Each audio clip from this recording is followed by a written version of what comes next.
എരഞ്ഞിപ്പുഴയിൽ കുളിക്കുന്നതിനിടെ ഒഴുക്കിൽപ്പെട്ട് കാണാതായ 3 കുട്ടികളുടെയും മൃതദേഹം കണ്ടെടുത്തു. റിയാസ്, യാസിൻ, സമദ് എന്നിവരാണ് മരിച്ചത്.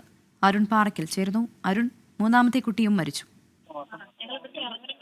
പ്രവിധ, ദൗർഭാഗ്യകരമായ കാര്യമാണ്, സങ്കടകരമായ വിവരമാണ് പുറത്തു വരുന്നത്. 3 കുട്ടികളുടെയും മരണം സ്ഥിരീകരിച്ചു എന്നുള്ളതാണ്.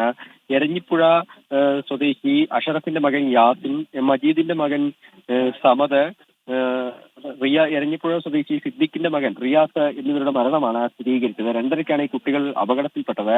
റിയാസിന്റെ അമ്മയ്ക്കൊപ്പം കുട്ടികൾ കുളിക്കുന്നതിന് വേണ്ടി പുഴയിലേക്ക് എത്തുകയായിരുന്നു. അതിനുശേഷം കുട്ടികൾ കളിക്കുന്നതിനിടയിൽ മൂവരും ഒരുമിച്ച് ഒഴുക്കിൽപ്പെട്ടു. ഈ സമയം തന്നെ മാതാവ് നിലവിളിച്ചു കുട്ടികളെ രക്ഷപ്പെടുത്തുന്നതിനുള്ള ശ്രമം നടത്തി. പക്ഷേ ഈ കുട്ടിയുടെ അമ്മയും നിലയില്ലാ കയത്തിലേക്ക് പോയി. അതിനിടയിൽ സമീപത്തെ കെട്ടിട നിർമ്മാണത്തിൽ ഏർപ്പെട്ടിരുന്ന തൊഴിലാളികളാണ് ഇവരെ, ഈ അമ്മയെയും റിയാസിനെയും ആദ്യഘട്ടത്തിൽ രക്ഷപ്പെടുത്തിയത്.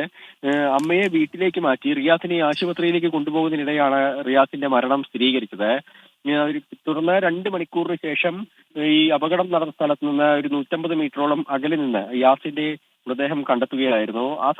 ആ ഘട്ടത്തിൽ തന്നെ മരണം സ്ഥിരീകരിച്ചിരുന്നു. ഇപ്പോൾ അല്പസമയം മുൻപാണ് സമദിന്റെ മൃതദേഹം കൂടി കണ്ടെത്തിയത്. കുട്ടി രക്ഷപ്പെടുന്നതിന് വേണ്ടി എന്തിനോ പിടിച്ചു നിന്ന ഒരു അവസ്ഥയിലാണ് ഈ മൃതദേഹം ഉണ്ടായിരുന്നെന്ന് രക്ഷാപ്രവർത്തകർ പറയുന്നുണ്ട്. ഇപ്പോൾ ഈ മൃതദേഹവും ആശുപത്രിയിലേക്ക് മാറ്റിയിട്ടുണ്ട്. 3 മൃതദേഹങ്ങളും പോസ്റ്റ്മോർട്ടത്തിനായി കാസർഗോഡ് ജനറൽ ആശുപത്രിയിലേക്ക് മാറ്റുമെന്നാണ് അറിയിച്ചിരിക്കുന്നത്. ജില്ലാ കളക്ടറും മന്ത്രി കടന്നപ്പള്ളി രാമചന്ദ്രനും ഉൾപ്പെടെയുള്ളവർ സ്ഥലത്തെത്തി. ഇത്തരത്തിൽ സംസ്ഥാനത്ത് അപകട മരണം കൂടുന്ന സാഹചര്യത്തിൽ പ്രത്യേകമായ ഒരു സുരക്ഷ ഇതിനുവേണ്ടി ഏർപ്പെടുത്തുമെന്ന് മന്ത്രി അറിയിച്ചിട്ടുണ്ട്. ഒപ്പം കാസർഗോഡ് ജില്ലയിൽ ഇതിനു വേണ്ടിയുള്ള, അതായത് ഈ മുങ്ങിമരണങ്ങൾ വർദ്ധിക്കുന്ന സാഹചര്യത്തിൽ ബോധവൽക്കരണം ഉൾപ്പെടെയുള്ള കാര്യങ്ങൾ നൽകുമെന്ന് ജില്ലാ കളക്ടറും അറിയിച്ചിട്ടുണ്ട്. ദൗർഭാഗ്യകരമായ കാര്യം, 3 കുട്ടികളുടെയും മരണം സ്ഥിരീകരിച്ചു എന്നുള്ളതാണ് പ്രവിധ. അരുൺ, മുൻപും ഇവിടെ അപകടമുണ്ടായിട്ടുള്ള മേഖലയാണോ? പ്രവിധ, മുൻപ് ഇവിടെ അപകടങ്ങളൊന്നും തന്നെ, ഇത്തരത്തിൽ മുങ്ങിമരണങ്ങളൊന്നും തന്നെ റിപ്പോർട്ട് ചെയ്തിട്ടില്ല. 35 വർഷം മുൻപ് ഒരു തോണി അപകടം ഈ പ്രദേശത്ത് ഉണ്ടായി. അന്ന് 2-ലധികം ആളുകൾ മരിച്ചു എന്ന് ഈ പ്രദേശവാസികൾ അല്പസമയം മുമ്പ് നമ്മളോട് പറഞ്ഞിരുന്നു. അല്ലാതെ മറ്റ് അപകടങ്ങളൊന്നും തന്നെ, അതായത് ഇത്തരത്തിലുള്ള മുങ്ങിമരണങ്ങളോ, ഇതൊരു വിനോദസഞ്ചാര മേഖലയൊന്നുമല്ല. ഈ പ്രദേശവാസികളെ തന്നെയാണ് ഈ പുഴയെ ആശ്രയിക്കുന്നത്.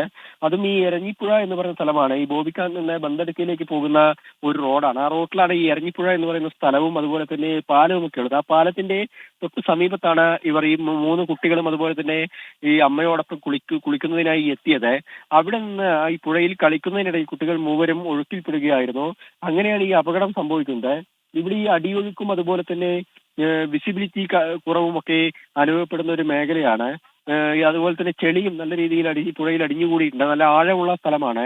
അതൊക്കെയാണ് ഈ അപകടത്തിലേക്ക് നയിച്ചതെന്നാണ് നമുക്ക് മനസ്സിലാക്കാൻ സാധിക്കുന്നത്. എന്തായാലും ഇതിൽ ഒരു പ്രാഥമിക അന്വേഷണം നിലവിൽ നടക്കുന്നുണ്ട്. എങ്ങനെയാണ് ഈ കുട്ടികൾ അപകടത്തിൽപ്പെട്ടത് എന്ന് സംബന്ധിച്ച് മറ്റ് പ്രശ്നങ്ങളൊന്നും തന്നെ, അതായത് വിനോദസഞ്ചാര മേഖലയോ അല്ലെങ്കിൽ കൂടുതൽ അപകടങ്ങൾ നടക്കാനിടയുള്ള ഒരു സ്ഥലമോ ഒന്നും തന്നെയല്ല. പക്ഷെ നാട്ടുകാർ തന്നെയാണ് പുഴയെ ആശ്രയിക്കുന്നത്. മുന്നറിയിപ്പ് ബോർഡുകൾ സമീപത്ത് സ്ഥാപിച്ചിട്ടുണ്ട്. അതൊക്കെ അവഗണിച്ചുകൊണ്ട് ആളുകൾ ഇവിടേക്ക് കുളിക്കുന്നതിനൊക്കെ എത്തുന്നു. ഈ പുഴയെ ആശ്രയിക്കുന്നത് ഇത്തരത്തിലുള്ള അപകടങ്ങൾക്ക് കാരണമാവുന്നു എന്നാണ് ഇപ്പോൾ മനസ്സിലാക്കാൻ സാധിക്കുന്നത്. പ്രവിധ, ശരി അരുൺ, എന്തായാലും സങ്കടകരമായ വാർത്തയാണ് കാസർഗോഡ് നിന്ന് റിപ്പോർട്ട് ചെയ്യുന്നത്. എരഞ്ഞിപ്പുഴയിൽ കുളിക്കുന്നതിനിടെ ഒഴുക്കിൽപ്പെട്ട് കാണാതായ 3 കുട്ടികളും മരിച്ചു. 3 പേരുടെയും മൃതദേഹം കണ്ടെടുത്തിട്ടുണ്ട്. റിയാസ്, യാസിൻ, സമദ് എന്നിവരാണ് മരിച്ചത്.